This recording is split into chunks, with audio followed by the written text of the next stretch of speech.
강의사는 증시 각도기. 안녕하세요. 전부터 증시나 진판 안지원입니다. 네, 안녕하십니까. 각도기 각산준입니다. 네. 오늘은 참 우리만 뜨거운 시장이었던 것 같아요. 아시아가 네. 다 떨어졌거든요. 그러니까 각방쿨이잖아. 내가 이제 뭐 미국도 빠지고 분위기도 안 좋고 환도 안 좋으니까 뭐 좀 어렵겠지만 잘 견뎠으면 좋겠습니다. 이랬더니 깜짝 놀랐어. 웬일이야.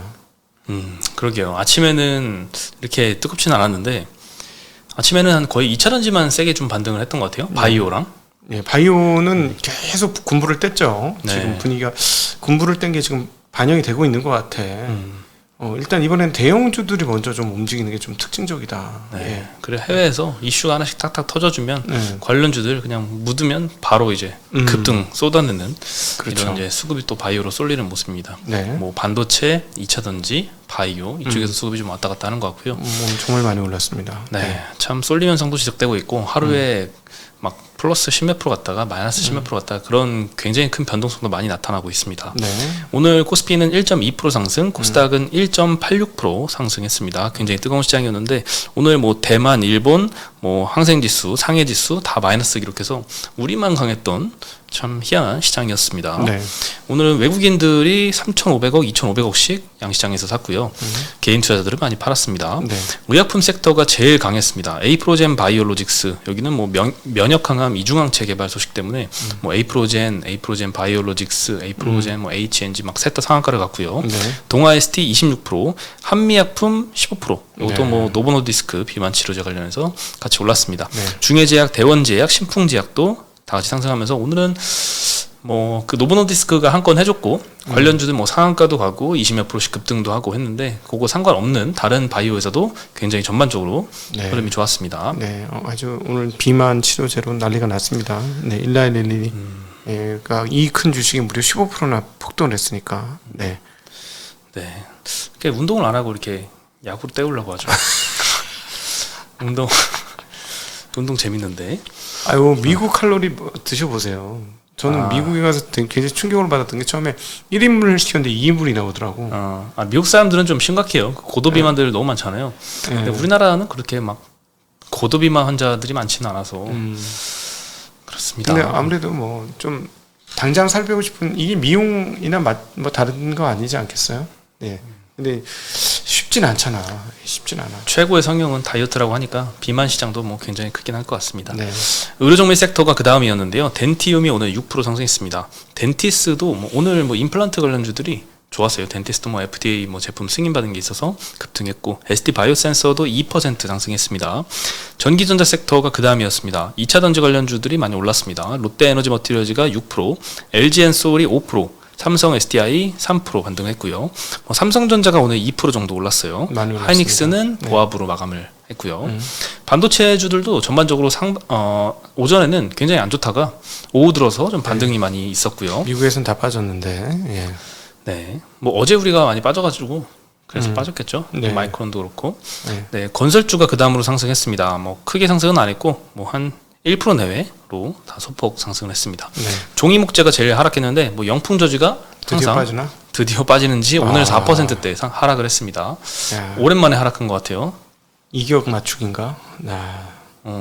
이격이 벌어져서 잠깐 숨고르기인가? 와. 잠깐 오늘 휴가 갔는지 네, 조정을 안 하네요.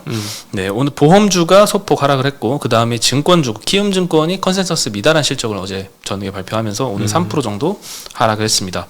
여전히 외국인 수급은 삼성전자 오늘 2,400억 매수, LG엔솔 600억 매수하면서 전기전자 섹터에 많이 매수가 쏠렸고요. 네. 여전히 포스코홀딩스는 700억 정도 오늘도 매도를 해서 철강금속 섹터에서 매도가 많이 나왔습니다. 네. 그래도 뭐 오늘 외국인이 전반적으로 수급이 많이 들어왔는데 좀 사는 쪽이나 파는 쪽이나 좀 쏠려서 계속 일관적인 모습을 좀 보이고 있습니다.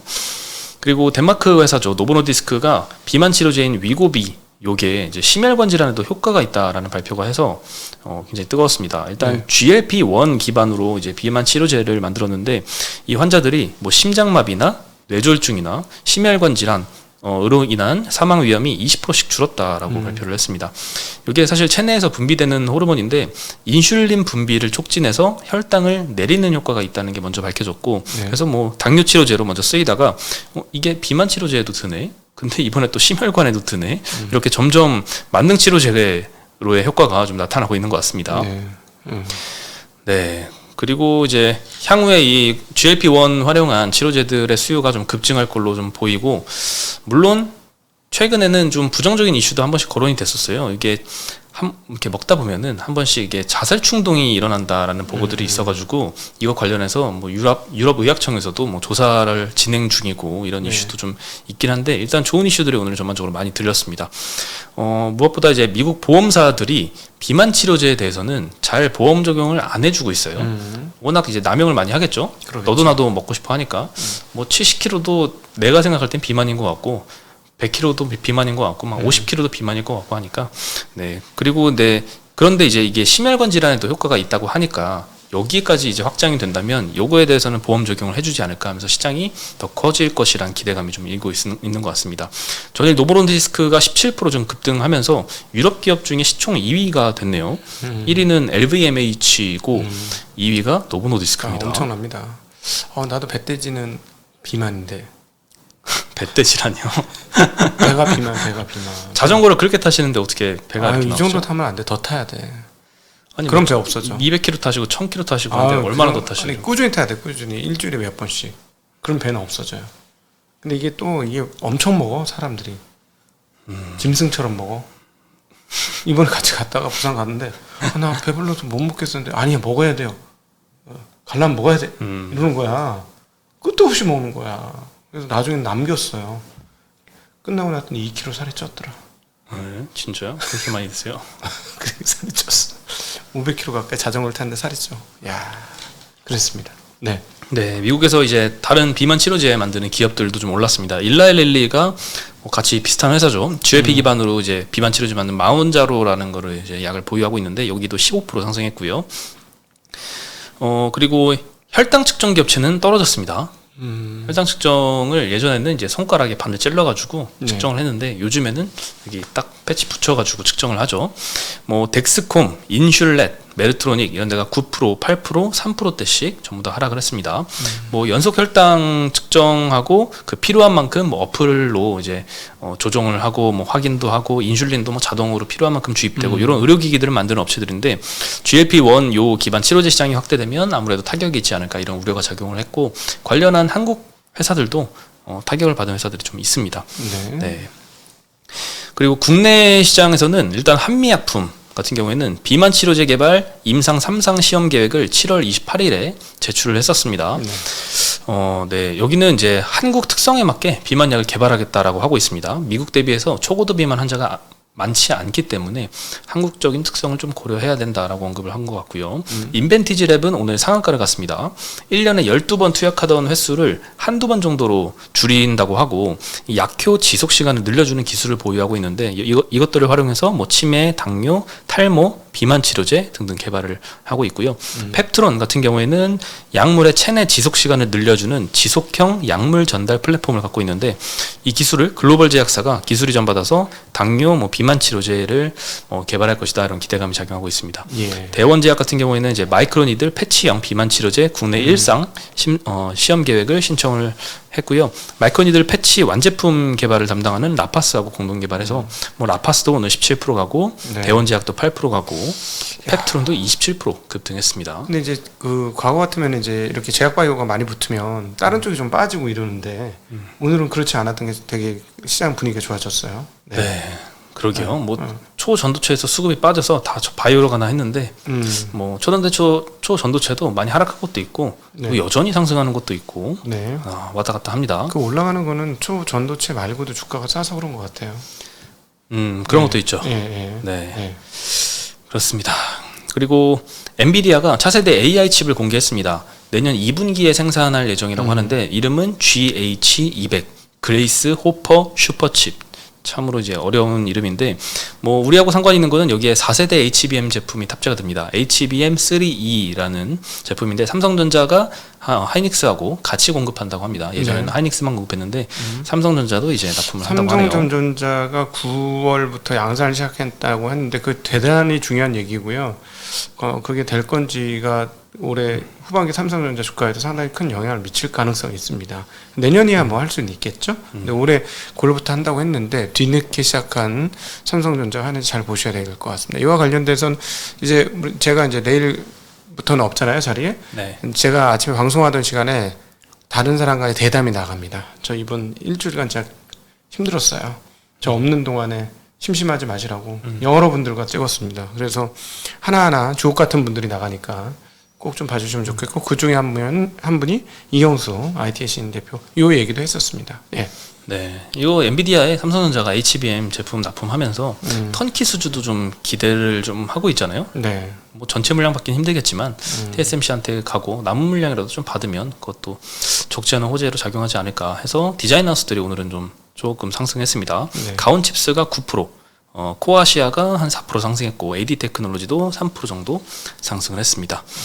그리고 유안타에서 보고서가 나왔는데 최근에 이 초전도체 막 급등하고 급락하고 했던 것들이 알고리즘 매매인 것 같다라고 해서 금융당국이 좀 나서야 되는 게 아닌가 이런 의견을 냈는데요. 우리가 얘기한 거잖아. 뭐 그렇죠. 우리는 먼저 최근에 얘기했어. 여러 번 얘기했죠. 여러 번 얘기했어요. 여기 유한테 우리 방송 들으시는 분은 계신가 보네. 이게 도매 방송이 돼가지고 이게 확장성이 좀 너무 깊이 들어가는 게 아닌가 싶어. 가끔씩 보면 다 업계 사람들은 알고 있어 우리를. 네. 네, 이게 근데 이 초전도체뿐만 아니라 여러 군데에서 이런 알고리즘 그럼요. 매매로 의심되는 사례들이 많이 발견이 됐다고 너무 하는데, 많아요. 예, 2시 이후에 이 초전도체 조정이 어저께 8분 만에 사실상 끝났는데 이렇게 매우 짧은 시간 동안의 거래량 폭증과 호가 하락은 알고리즘 매매와 DMA 채널 거래가 의심된다라고 했습니다. DMA 채널은 뭐 다이렉트 마켓 억세스라고 하는데 단순한 이걸 뭐 투자자들의 패닉셀로 보기는 참 한계가 있다. 상승기에 시세를 견인한 기존 매수자의 매도로 보는 게 합리적이다라고 하고 있고 최근에도 이런 일들이 많았던 게 7월 26일 날 이차전지 그리고 리튬 관련주들 오전에 막 급등하고 오후에 폭락했던 그때 있죠. 그리고 7월 12일 날 셀트리온 3사합병 보도가 나면서 급등했었던 거. 그리고 6월 26일 날 현대인프라코어 11% 급등했다가 보합받고 현대건설기계 23% 급등했다가 보합받고 이것도 비슷하게 이 알고리즘 매매가 좀 영향을 끼친 사례로 보인다라고 해서 네. 투자자 보호를 위한 금융당국의 조치가 필요하다는 의견을 냈습니다. 알고리즘 매매 너무 많습니다. 금융당국 분들 다른 건 아니고 뭐 할 수 있지 뭐. 근데 이제 호가를 원래 위에 한 칸 위에다 놓고 팔아야 되잖아요. 그게 조금 이상해. 공매도요? 네, 공매도. 공매도도 하고 매수도 하고 다 해요. 보니까 어제도 한 종목 봤는데 미친 듯이 찍어내리더니 오후장 되니까 거의 보합까지 올려놨어. 뭐 하는 짓이야 이게. 당일날. 다 해먹는 거야, 해먹는 거. 네. 개인들 주머니 다 털어가는 겁니다. 이거 찍어 누르면서 어떻게 팔았지? 나 그게 너무 신기한 거야. 빠질 때. 그래서 그런 부분들 조금 아니면은 지금 공매도 아닌 것도 매수해놓고 그렇게 때릴 수도 있는 거잖아. 그러니까 대놓고. 예, 그래서 그 부분도 좀 잘 파악을 해주시면 좋겠습니다. 네. 내피셜로 생각을 해보면 알고리즘 트레이딩을 하는 사람들이 생각을 해보면 최근에 개인 투자자들이 엄청나게 유입이 됐잖아요. 네. 거래대금 60몇 조 찍은 것도 그 현상이 일부러 보이는데 이럴 때일수록 사람들이 감정에 굉장히 동요가 많이 되다 보니까 그냥 막 알고리즘 트레이딩으로 매도로 밀어버리면 내가 갖고 있는 종목이 막 3% 빠지고 좀 있다가 5% 빠져 있고 7% 빠져 있고 9% 빠져 있으면 못 참고 거기다가 손절해 버릴 수도 있잖아요. 이런 심리를 조금 이용하려고 하는 게 아닌가. 그래서 막 내린 다음에 밑에서 다시 주워 담고 네. 이런 플레이가 아무래도 최근에 좀 돈벌이가 좀 된 게 아닌가 이런 생각도 좀 돈벌이 듭니다. 많이 되고 있다는 설이 있어요 지금. 네. 네. 그러니까 계속하지. 돈벌이가 안 돼봐 계속 하겠어. 그래서 참 주식할 땐 이 감정에 동요되면 안 되는 네. 게 참 중심을 잘 잡고 있어야 될 것 같습니다. 네. 그리고 오늘 한경 단독 보도가 나오면서 DNF라는 회사가 이 보도 직후에 10% 확 급등했다가 곧바로 마이너스 15%로 급락했다가 네. 마이너스 9%로 마감했습니다. 이거 인수 관련된 이슈였는데 솔브레인이 DNF를 인수 추진한다라고 하는 보도입니다. 전일 종가가 26,000원 정도거든요. 네. 근데 이거를 주당 5만 원에 약 2배 정도 가격이죠. 대주주 지분 한 20% 정도를 인수 협상 중이다라고 보도가 났습니다. 예. 보통 이런 뉴스 나면은 올라야죠. 왜냐하면 전일 종가 대비 2배나 프리미엄을 주고 경영권 프리미엄이 이렇게 많이 100%나 주고 산다고 하는 거니까 네. 올라야 되는데 문제는 인수 구조가 조금 이상합니다. 대주주 지분 20%만 사주고 3자 배정 유상증자를 해서 대주주 지분율을 올리겠다. 이런 좀 구체적인 인수 구조가 보도에 명시가 돼 있어요. 네. 이건 사실 이제 공시로 확인을 해야 되는 건데 이렇게 구체적으로 보도가 나온 건 이게 만약에 보도가 조금 사실인 것 같다라는 생각을 좀 시장이 하게 만들잖아요. 이게 사실이라면 기존 주주들 입장에서는 화가 날 일이죠. 게다가 이거 지분 2대 주주가 삼성전자예요. 네. 7% 그렇죠. 지분을 갖고 있거든요. 삼성전자도 전일종가랑 비슷한 가격에 지분을 샀었어요, 예전에. 근데 이 삼성전자는 똑같이 희석당하고 있을 거냐, 가만히 있을 거냐 했는데 보도를 자세히 보니까 삼성전자 지분도 사줄 수 있다. 이런 내용이 있어요. 네. 그럼 결국 1대 주주, 2대 주주만 현재 주가의 2배 가격에 사주고 그 다음에 3자 배정 유상증자도 받아가지고 기존 주주들은 전부 다 희석시켜버린다. 배정 유상증자 얼마에 받느냐가 중요한데 지난번 ISC는 좀 싸게 받았죠? 네. 그걸 싸게 받지 않을 수가 없는 게 3자 배정 증자를 인수 이후에 하는 이유 자체가 대주주 지분율을 늘리고 기존 대주주한테는 적절한 보상을 좀 챙겨주고 이렇게 하기 위해서거든요. 그래서 당연히 현재 대주주의 인수가보다는 3자 배정 그 신주유 발행가는 훨씬 더 낮을 수밖에 없고 지금까지 나왔습니까? 다 그랬어요. 낮다고? 아니요, 발행가는 안 나왔는데 이거는 안 봐도 현재 주가보다 훨씬 낮겠죠. 낮으면 이제 남아 있는 개미들은 물타기 희석이 되는 거죠. 그렇죠. 많이 희석이 됩니다. 네. 그래서 요즘에는 약간 이런 뭐 어떻게 보면 굉장히 비도덕적이잖아요. 이런 류의 인수 구조가 많이 없어졌어요. 최근에. 네. 최근에 인수하는 사례들을 보면 M&A 사례들을 보면은 아직 그 뭐 25% 이상 대주주 지분 살 때 50%까지 공개 매수하는 그게 의무화되지는 않았잖아요. 아직은. 근데도 거의 그런 거를 좀 지키려고 하는 아니면 최소한 이런 약간 좀 양아치 소리는 안 들을 만한 이렇게 인수 구조를 짜는 게 좀 많이 보였는데 이런 인수 구조는 상당히 좀 오랜만에 봅니다. 네. 네. 사실은 버핏은 네. 머스크는 트위터 살 때 다 사줬습니다. 모든 미국 회사들은 인수할 때 다 그렇게 하죠. 네, 다 사줬습니다. 예. 이것도 빨리 좀 해결이 돼야 되는 문제 아닌가. 그렇게 이 대통령 그 당선 직전에는 두 후보가 막 이런 거 추진하려고 해가지고 생각보다 빨리 될 줄 알았는데 참 이게 예상대로 안 되네요. 네. 아직도 안 되고 있습니다. 안타깝습니다. 빨리 법 통과가 돼야 할 텐데요. 네. 네, 오늘 그리고 중국 관련 주들 중에 카지노 주식은 좀 안 좋았어요. 일단 실적도 굉장히 안 좋았고요. 중국의 리오프닝 수요가 2분기엔 참 기대 이하였다. 그래서 그게 좀 실적에 좀 그대로 반영이 되고 있는 것 같습니다. 어제 중국이 7월 수출을 발표를 했는데 전년 대비 14.5% 감소했습니다. 컨센이 마이너스 12.5%인데 컨센보다 조금 더 수출이 안 좋았습니다. 그리고 이 수출이 3개월째 전년 대비 하락 중이고 경기도 이렇게 안 좋은데 리오프닝도 막혀 있어서 지금 카지노주들은 2분기 영업이익이 좀 안 좋을 것 같아요. GKL이 일단 먼저 발표를 했는데요. 2분기 영업이익이 컨센이 230억인데 절반 정도인 110억 정도 발표를 했습니다. 네. 그래서 삼성증권이 목표가를 29,000원에서 2만원으로 17%나 하향을 시켰고요. 중국인 VIP에 대한 의존도가 굉장히 높은 게 우리나라 카지노 업체들인데 이 중국인 VIP 회복이 계속 이연되고 있는 상황입니다. NH증권도 리포트를 냈는데 원래 목표가가 여기는 워낙 낮습니다. 17,500원이기 때문에 계속 목표가는 유지를 하고 있고요. 공동부유 기조를 고려하면 연내에 중국 VIP 지표 회복은 어려울 것이다 라고 좋지 않게 전망을 해서 오늘 GKL이 6.7% 정도 하락을 했고 파라다이스 롯데관광개발은 아직 2분기 영업이익 실적은 발표를 안 했는데 그래서 오늘은 이렇게 별로 안 떨어진 것 같아요. 네. 아마 실적이 좀 비슷하게 나오지 않을까. 롯데관광도 좋을 리가 없지 지금. 네.